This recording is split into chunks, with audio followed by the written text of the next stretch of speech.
Chers auditeurs, bonjour, ravi de vous retrouver à nouveau sur Digital Mag, le média 100% digital. Aujourd'hui, nous passons en revue l'actualité numérique de la semaine du 21 au 27 avril 2025. Et voici les principaux titres.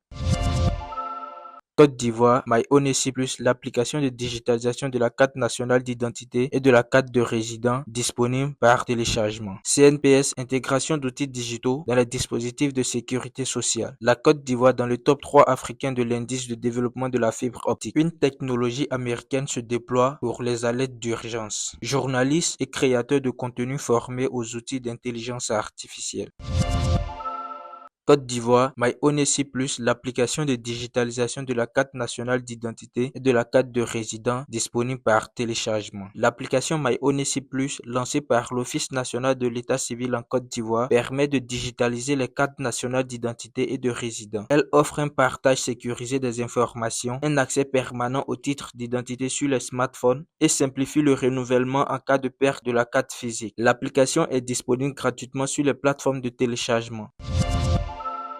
CNPS, intégration d'outils digitaux dans les dispositifs de la sécurité sociale. La Caisse nationale de prévoyance sociale, CNPS, a appelé à l'intégration d'outils numériques dans les politiques de prévention des risques professionnels ce vendredi 25 avril 2025. Au cours de cette rencontre entre acteurs de la sécurité sociale, l'accent a été mis sur le rôle déterminant de la digitalisation dans la promotion de la sécurité au travail. La Côte d'Ivoire dans le top 3 africain de l'indice de développement de la fibre optique. Selon le rapport du Fiber Development Index Analysis 2024, la Côte d'Ivoire est classée troisième en Afrique en matière de développement de la fibre optique, après l'île Maurice et l'Afrique du Sud. Le pays a gagné 5 places en un an, devançant des pays comme l'Égypte, le Nigeria et le Ghana.